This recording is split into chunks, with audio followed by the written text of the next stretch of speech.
Hey everyone, this is your Shruti ma'am. Welcome back to our channel one stop NEET. और आपके request पर मैं लेकर आई हूँ ये इंपॉर्टेंट वीडियो जहां मैं आपको क्वालिफिकेशंस और क्वालिफाइंग एग्जाम कोड समझाने वाली हूँ।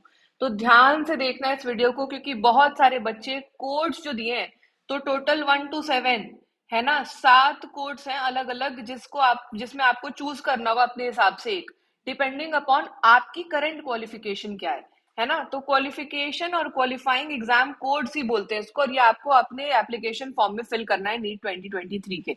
ध्यान से देखो जो जो मैं बता रही हूँ, और अभी मार्क कर लो आप किस कोड से बिलोंग कर रहे हो, डिपेंडिंग अपॉन आपका क्वालिफिकेशन क्या है। कोड नंबर 1 में बहुत ही क्लियरली लिखा हुआ है कि ऐसा स्टूडेंट जो क्लास 12th में इस साल या बेसिकली 2023 में अपीयर कर रहा है, यानी इस बार बोर्ड का एग्जाम दे रहा है क्लास 12th का।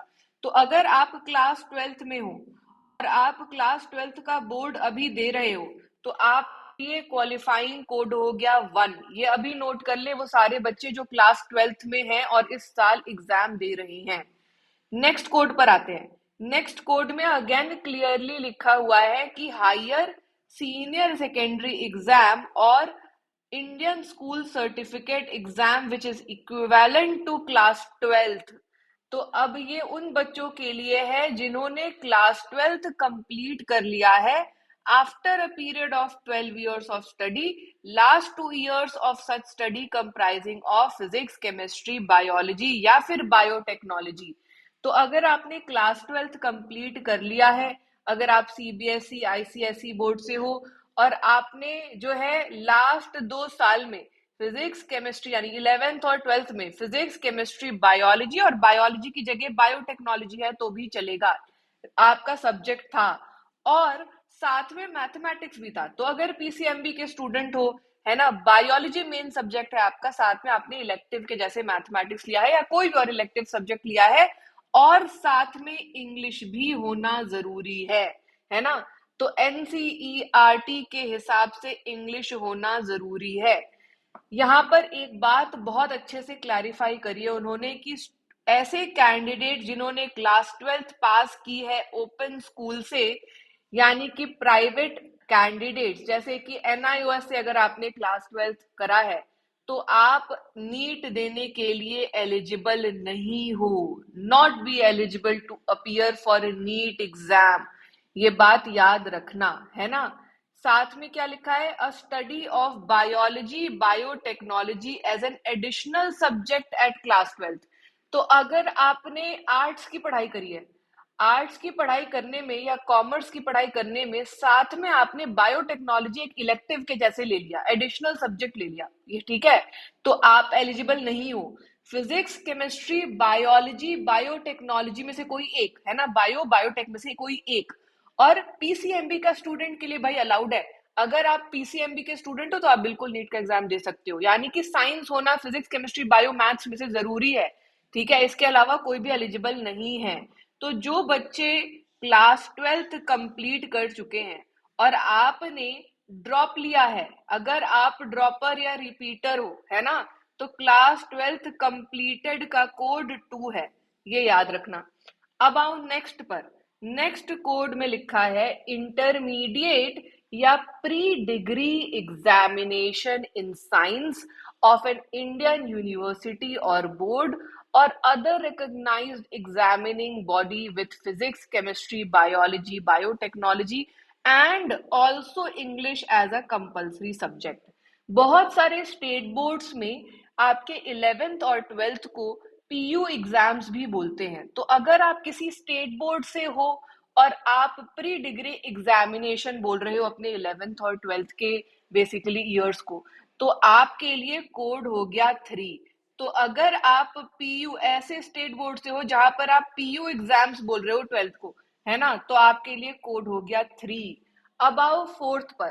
फोर्थ में लिखा है प्री प्रोफेशनल या pre medical examination with physics chemistry biotechnology English after passing either the higher secondary or pre-university or an equivalent examination।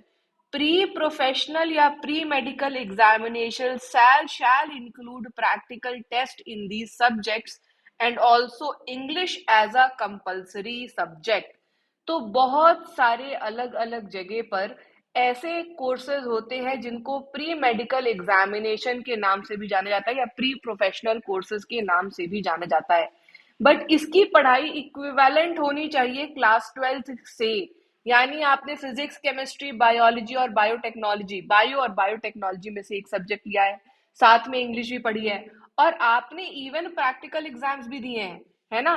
तो सिर्फ ऐसा कोई डिप्लोमा कोर्स जहां पर प्रैक्टिकल्स नहीं किए, कुछ नहीं किया, है ना, सिर्फ नाम के सब्जेक्ट पढ़ लिए, नहीं चलेगा। तो it should be equivalent to जो आपका क्लास 12 सीबीएसई बेसिकली का एग्जाम होता है, जो बोर्ड का एग्जाम होता है, विद प्रॉपर प्रैक्टिकल टेस्ट। आपका कोड हो गया 4। अब आइए नेक्स्ट पर। अब नेक्स्ट जो कोड है वो उन बच्चों के लिए है जिन्होंने मान लो ग्रेजुएशन में एडमिशन ले लिया है। तो मान लो आपने बीएससी में एडमिशन ले लिया है और आप अब एग्जाम देना चाहते हो। क्या आप ड्रॉपर का कोड भरोगे? बिल्कुल नहीं। आप क्या कोड भरोगे? First year of the 3 years degree, है ना। तो अगर आप बीएससी फर्स्ट ईयर में हो मान लो, ठीक है, आपने फिजिक्स, केमिस्ट्री, बायोटेक्नोलॉजी और इंग्लिश मिलाकर अपना क्लास 12 किया है, तो 12th उन्हीं सब्जेक्ट से किया है, पीसीबी, है ना, पीसीबी और इंग्लिश। अगर ये किया है और अब आपने बीएससी फर्स्ट ईयर में एडमिशन ले लिया, तो आपके लिए कोड हो गया 5। अब आप 2 कोड नहीं भरोगे, आप 5 कोड भरोगे, ध्यान रखना।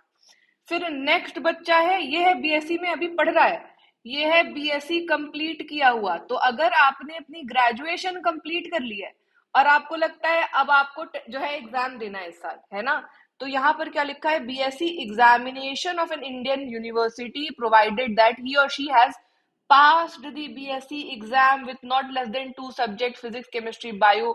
अगेन अब बीएससी में जाकर बॉटनी, जूलॉजी अलग हो जाता है या बायोटेक्नोलॉजी सब्जेक्ट हो जाता है, और साथ में आपने, है ना, जो है क्लास 12th किया है फिजिक्स, केमिस्ट्री, बायो, इंग्लिश से, तो क्लास 12th होना जरूरी है, पीसीबी प्लस इंग्लिश। और साथ में आपने अगर physics, chemistry, biology, botany, zoology, biotech किसी से भी बीएससी कंप्लीट कर ली, तो आपके लिए कोड हो गया 6। तो जो बच्चा बीएससी में है वो 5 कोड भरेगा, और जो बच्चा बीएससी कंप्लीट कर चुका है वो 6।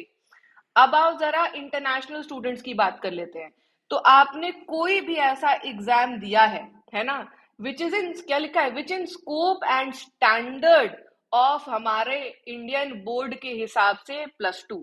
तो अगर आपने 11th 12th जो इंडियन यूनिवर्सिटी या बोर्ड से रिकॉग्नाइज्ड है, जैसे कि CBSE, ICSE board, state boards, अगर आपने उसके इक्विवेलेंट बाहर की किसी कंट्री से जो है आपकी स्कूलिंग हुई है, और आपने फिजिक्स, केमिस्ट्री, बायोलॉजी और या फिर बायो और बायोटेक्नोलॉजी में से सब्जेक्ट पहले पढ़ा हुआ है, और इक्विवेलेंट होना चाहिए, क्लियरली लिखा है, intermediate science examination of an Indian university और board taking physics, chemistry, biology और biotechnology including practical as well, है ना। तो इंटरनेशनल स्टूडेंट्स के लिए याद रखना, अब ये इंटरनेशनल स्टूडेंट्स के लिए है ना, अब ये आपके लिए नहीं। अगर आप इंडियन बोर्ड से पढ़ रहे हो, क्या भरेंगे इंटरनेशनल स्टूडेंट्स? कोड भरेंगे 7। तो टोटल 7 कोड है जिसमें से आपको अपना कोड चूज करना है। ध्यान से सुन लो फिर से। आप 12th का बोर्ड का एग्जाम दे रहे हो, कोड 1। आपने 12th पास कर लिया, आप ड्रॉपर हो, कोड 2। आप पीयू कॉलेज से हो, स्टेट बोर्ड से पढ़ रहे हो, पीयू कॉलेज से हो, आपका कोड हो गया 3। आप प्री प्रोफेशनल या कोई प्री मेडिकल एग्जामिनेशन में अपियर कर चुके हो, क्लियर कर चुके हैं, आपके लिए कोड हो गया 4। आप बीएससी फर्स्ट ईयर में हो, कोड 5। बीएससी कंप्लीट कर ली है, कोड 6। और आप इंटरनेशनल स्टूडेंट हो तो आपके लिए है कोड 7। आई होप आपको कोड को लेकर बहुत क्लैरिटी मिली होगी। तो सबसे पहले तो सेशन को लाइक करो, सारे फ्रेंड से शेयर कर दो जो फॉर्म फिल कर रहे हैं, और फटाफट से चैनल को सब्सक्राइब कर लो। बहुत सारे आपके लिए जो है मैराथॉन्स, वन शॉट और स्पेशल सेशंस में लेकर आने वाली हूँ। ऐसा ही एक और मैं आपके लिए वीडियो लेकर आऊंगी जहां में पूरा फॉर्म कैसे फिल करना है स्टेप बाय स्टेप, वो भी आपको बता दूंगी। So stay tuned, I see you in the next video. Till then take care everyone, bye bye.